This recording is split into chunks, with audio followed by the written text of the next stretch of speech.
public hearing, February 3rd, 2022, to order. This is the public hearing to consider the approval of a redevelopment plan and project for their design for the designation of a redevelopment project area to be known as the Bussey Highway Tax Increment Financing Redevelopment Project Area, and the adoption of tax increment allocation financing. Therefore, roll call, please.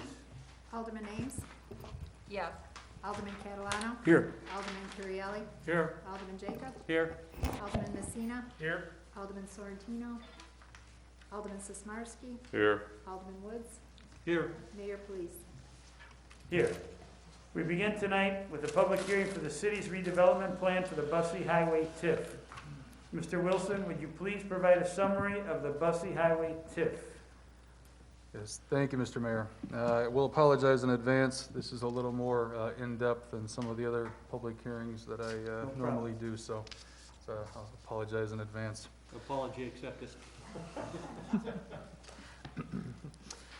Right. On December 2nd, 2021, the City of Wooddale, by resolution, authorized a feasibility study for establishing a tax increment allocation financing district for the area generally described as plus or minus 26 acres of land bounded by Bryn Mawr Avenue on the north, Illinois Route 83 on the east, the residential lots lying immediately west and adjacent to Pine Street on the west, and the land lying north of Benoris Drive as if you extended east to Illinois Route 83 on the south.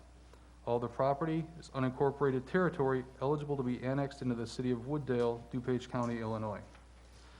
On December 3rd, 2021, a redevelopment plan prepared by S.B. Friedman and Company was filed, and a copy of the ordinance and notice, and the plan was distributed per statute to all of the affected taxing bodies, in this case being DuPage County, DuPage County Forest Reserve, DuPage County Airport Authority, Addison Township, Addison Township Road District, City of Wooddale, Wooddale Park District, Wooddale Fire District, Wooddale Library District, Wooddale Grade School District 7, Fenton Community High School District 100, DuPage County Community College District 502, the State of Illinois Department of Commerce and Economic Development Opportunity. The notice advised that I am the city's appointed contact person. On December 16th, 2021, the City of Wooddale approved Ordinance O-21-039, proposing a redevelopment plan and project, designated a legally described project area, and adopting tax increment financing for the area designated project area, being generally as I've just described it. An interested parties registry and rules were also approved by ordinance on December 16th. Ordinance O-21-039 also called for the convening of the Joint Review Board for the meeting on January 6th, 2022, and set a public hearing date at tonight's council meeting. Per statute, J. Babowis was identified by the city. Notices of this public hearing have been provided to the property owners in the affected taxing districts and has been published as required by statute, and the plan and project have been made available for public inspection as required by statute. I would like to give a special thanks to Deputy Clerk Montalvo for her help in getting all of these notices posted and mailed out in a timely and efficient manner. On January 6th, 2022, the Joint Review Board was convened. Mr. Babowis was introduced as the JRB public member, and I was designated as the JRB chairperson per statute. At that meeting, our TIF counsel, Mr. Mike Roth from Ice Miller, advised the JRB members of the JRB's roles and responsibilities, and our TIF consultant, Mr. Jeff Dickinson of SB Friedman, discussed the redevelopment plan and project. The JRB members conferred and then continued the JRB meeting to January 26, 2022. Based upon the JRB comments, SB Friedman made very minor edits to the text of the redevelopment plan. On January 26, 2022, the JRB reconvened and unanimously recommended approval of the Bussey Highway Redevelopment Plan project tax increment financing. The Joint Review Board's report has been publicly available and it was sent out to you all last Friday. At this point, if it's okay with the mayor, I would like to turn this over to Mr. Jeff Dickinson to provide summary details on the Bussey Highway Plan, project, and TIF, and then recommend that the matter be open for public comment thereafter. Okay, Mr. Dickinson, go ahead. Oh, and let the minutes reflect, Alderman Sorrentino is here at 7:34. Good evening, everyone. Glad to be back in front of you. My name is Jeff Dickinson, as Brad and the mayor said. My firm is SB Friedman Development Advisors. We've been helping the city for a long time do complicated public-private redevelopment projects, working with all these folks, Mr. Bond, Brad, Mike Roth, and others. We're happy to be here again and to talk through some of the key points of this TIF plan. I think Brad's summary and description of the area was right on the money. I think you all know what we're talking about locationally, so I won't belabor the point, but there's the map of it, the picture corresponding to the words. There are familiar faces here, but I'm not sure if everybody's been around for a TIF designation, so briefly, you can create a TIF for improved land in Illinois. The land can either be blighted or it can be deemed a conservation area. Blighted is a higher standard. There's a 5-factor standard to create a blighted area. This particular study area we found to be a conservation area. It did not meet the highest standard, so it's at risk of becoming blighted. That's the general idea of a conservation area finding, and the city is intervening to avoid that blight. Brad mentioned that the area, has to be annexed, by the way, into the city. Obviously, but before you can adopt a TIF district, it has to be incorporated, so that's a technical matter that's going to get sorted out over time. But this slide describes some of the work that we did. The point of it is essentially, we didn't just do this from our desks. We came out and took pictures and took notes in the field, in addition to doing a bunch of other research in coordination with city staff. The test for conservation area is you have to have older buildings, that is buildings, more than half the buildings have to be 35 years old or older, and then you have to have 3 factors. So it's age plus 3 is what we short and sweet call it. Almost all the buildings in this district are over 35 years, 90% of them. And then we found 4 factors, so it's one more than the statutory minimum to find eligibility as a conservation area. There's a quick slide on each one of these. Again, in the field, we observed deterioration on 85% of the parcels. That may be road deterioration, parking lot or driveway deterioration, or building deterioration. Any of the above would have qualified as deterioration. So a couple parcels, the parcels in the roads, portions of the road that serve those parcels looked great, but most of them had some deterioration. And deterioration is more than basic maintenance. That's the standard. So coat of paint is not deterioration. But if you've got something more substantial, cracking and other sort of damage that's going to require significant work, that's what the threshold is essentially for deterioration. Inadequate utilities. This area, as you know, has been in the county and still is. It doesn't have really any utilities. It's got private water, well and septic, things like that. Those are inadequate fundamentally, inappropriate and inadequate. So Public Works staff helped us understand that and document that fact. Similarly, these buildings are older. We looked at permit data from the county, and we know that the city adopted a new building code in 2018, and none of these buildings have seen significant rehab since then. And given that they were in the county at the time, none of them, we believe, is up to current codes in the city. So they're obviously, they can be grandfathered in and all those other things, but they're not up to current standards, and that is the standard in the Act. And then lack of community planning. This was the area, Brad mentioned there was a little comment, and we made a little revision. It was just a language tweak. We had a good discussion with the county, DuPage County, about some planning efforts that had occurred, and we sort of expanded the text slightly regarding planning. But the gist of planning in the TIF Act is, it's a 2-part test. Was the area developed without benefit of a plan? And the answer is yes. The county didn't have a comprehensive plan at the time that 3/4 of these homes were built. But that's not sufficient. You also have to find that there's something bad has happened as a result. Just because there wasn't a plan doesn't mean everything didn't work out well. But as I think you all know, this isn't really a great place for a residential neighborhood, surrounded on every direction by large industrial buildings. And so fundamentally, we believe that had there been a plan in place, this neighborhood would have perhaps not even existed, honestly. The county just didn't have a... Sorry, sir, I can't understand you with your math. You were just saying we believe there had been a plan in place. Yeah, the development would have proceeded differently. Slow down just a little bit, because with your math, I'm having trouble catching everything, okay? Sure. Thank you. So the development would have proceeded differently had there been a plan. And that we could have avoided some of the conflicts that result when you have homes next to industrial buildings. That's traffic, that's noise, that's all those other things that are not really great about having a neighborhood essentially surrounded by purple if you look at the map up there. So again, we found that factor to be present here as well. So that's the age +4 standard. State law has more standards, so then you have to make required findings and tests. The first one is, has there been substantial private investment in the past? If people are readily and steadily investing in their homes or their neighborhoods or the properties, that could be a sign that you don't really need TIF to create redevelopment. Development's already occurring on its own. There has not been significant investment over the last decade. Folks are doing things to, had been fixing up their homes a little bit, but there hasn't been some significant investment. The looking forward test is called the but-for test. The question here is, would redevelopment occur but for the TIF?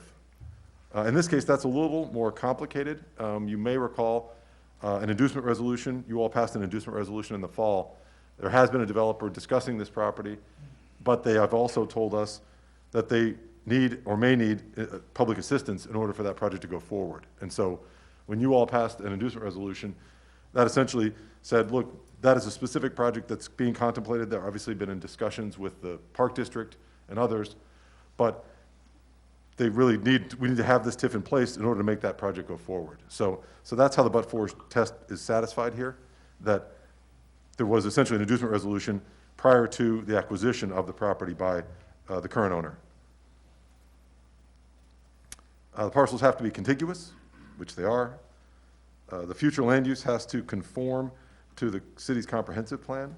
So TIF is not land use policy, it's just a tool. It's a way to have money to implement land use policy, which you already have made through your comprehensive planning process. So the plan conforms to that. The land use plan and the TIF plan conforms to the comprehensive plan. You sometimes have to do a housing impact study, but in this case, the city is certified that no displacement will occur. It's our understanding that those homes are either empty or nearly empty, and will be empty soon. And so the city's not going to have a role in displacing anyone there. Those folks have sold their homes to a developer and are going to leave of their own volition, or may already have at this point. And then we have to estimate the dates of completion. And that's 23 years from December 31st of this year. So that's just statutory, essentially. I'm sorry? I'll do a debt ribbon cutting. Oh, very good. So that's the eligibility half of the report. The second half is the plan. So that now you have the power to create a TIF. The question is, you need some rules. According to state law, you have to have some guidelines for what are you going to do with it going forward as a council. You can amend the plan over time, but this is the plan for now. And so we laid out goals and objectives. These are pretty standard goals and objectives to encourage new development of an industrial and office nature. Support redevelopment. 23 years is a long time, so conceivably, if someone wanted to redevelop a building in the future, you could help. It seems far-fetched right now, but we want to put that flexibility in the plan. Facilitating demolition, site preparation, anything else that is needed to really make the redevelopment occur, and support other plans. Again, don't disagree with yourself. This is a tool that's supposed to agree with other land use policy of the city. So they're pretty general. State law requires that there be a budget. This is not an obligation to spend. That's probably the most important point to make. It is a ceiling on spending. So, and this, you're going to make those decisions to spend in the future, this council and future councils. So this is not a decision to spend money. Creating a TIF district is a decision to create a district. And subsequently, projects will come forward to you all for consideration, and you obviously will vote, to approve or not approve as you see fit. So the maximum spend in this TIF would be $50 million. You can move money between line items. That's a fact in the state law. So we've put money where we think most of the money will go. But again, if anything happens to go above or below the numbers in this budget, it doesn't really matter as long as you don't exceed the ceiling. We've talked to the city and the developer about, and we think that the ceiling is probably high, to be straight with you.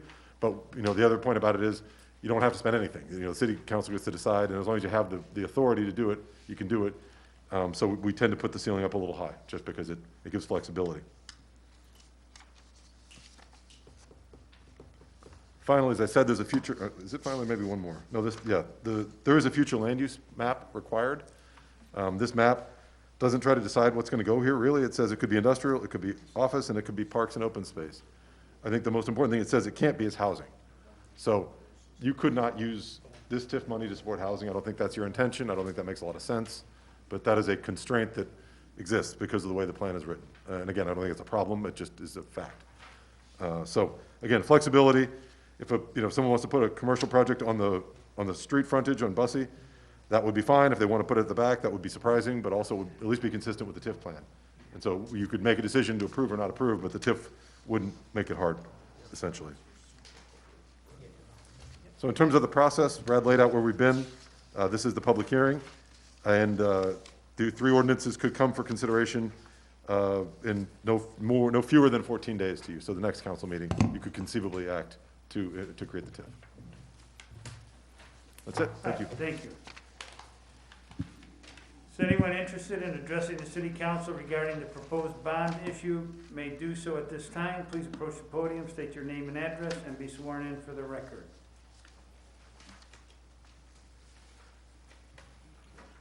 Okay, there being no public comment, I will now entertain a motion to close the public hearing on the proposed. I'll make the motion. Second.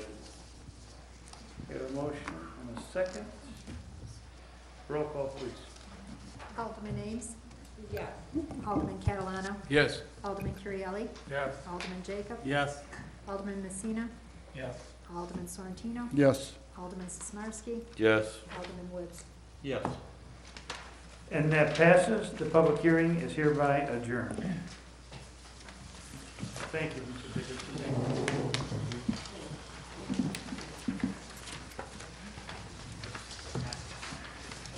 Do you have one of these?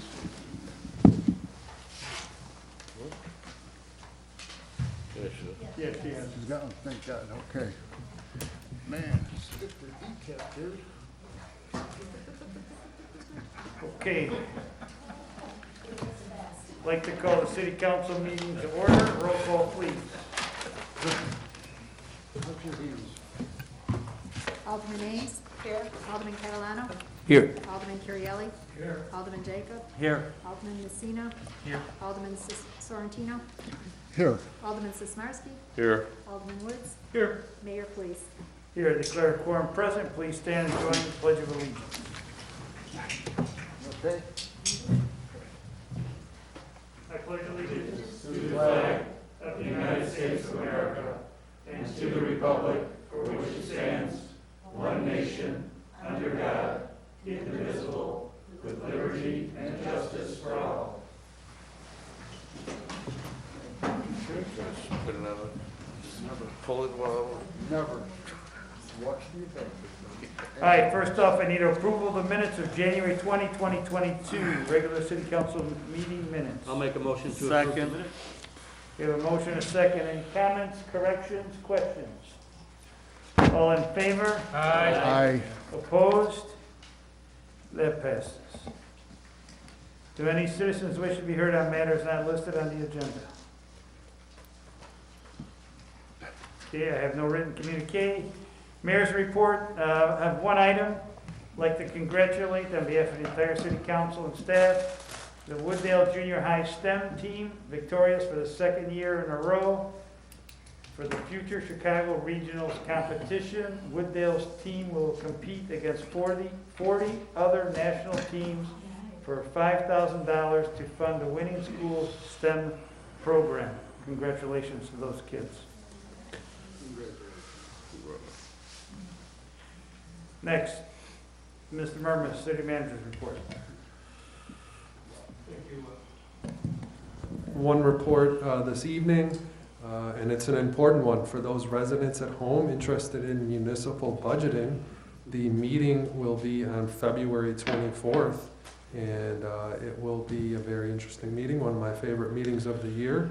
So again, if you're interested in learning about city finances, February 24th, you can watch on television or come to the meeting. It should be very exciting. That concludes my report.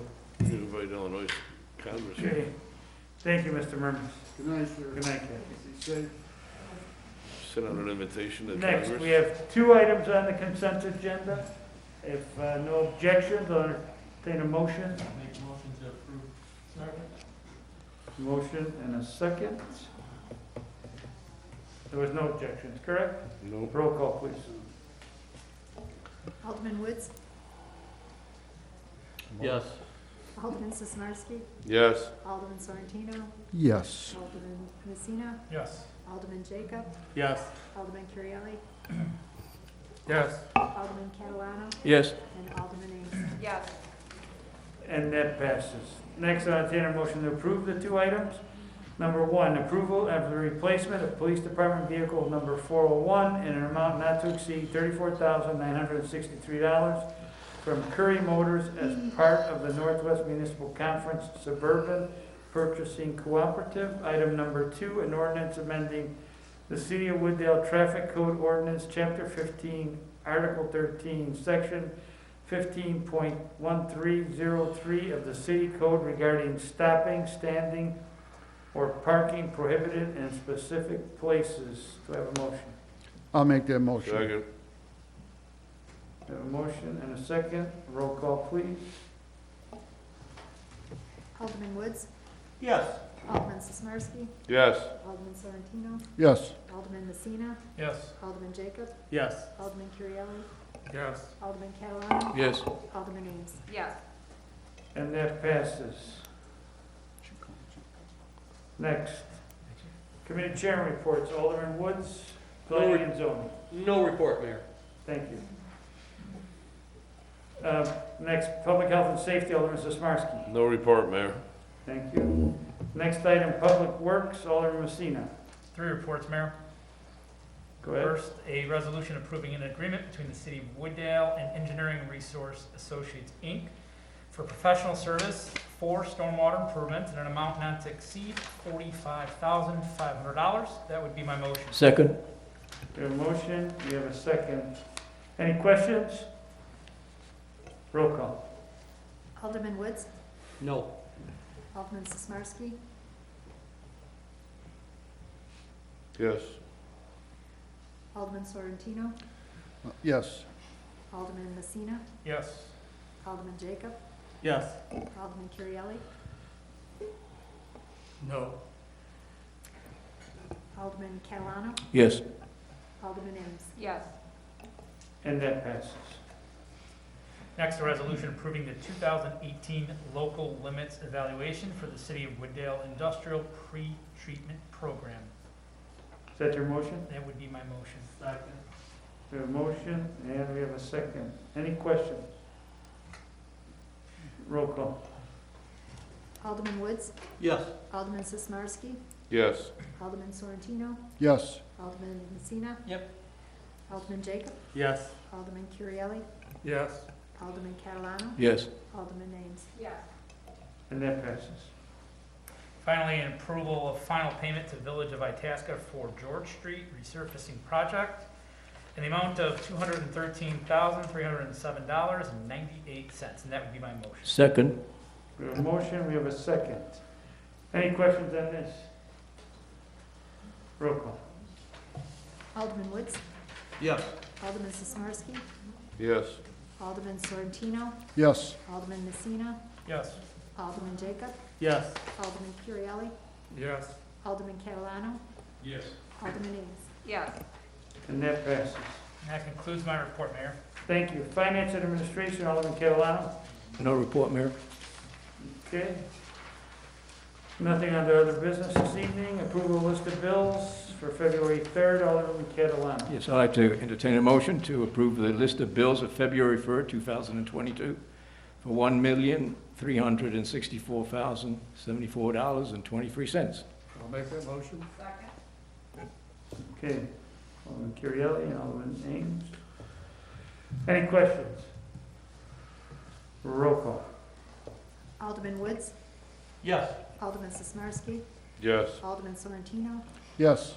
Alderman Messina, Yes. Alderman Jacob, Yes. Alderman Currielli, Yes. Alderman Catalano, Yes. and Alderman Ames. Yes. And that passes. We have no executive session this evening, no items to be referred. I need a motion to adjourn. So moved. Second. Motion and a second. All in favor? Aye. Opposed? That passes. We're adjourned. Have a good evening.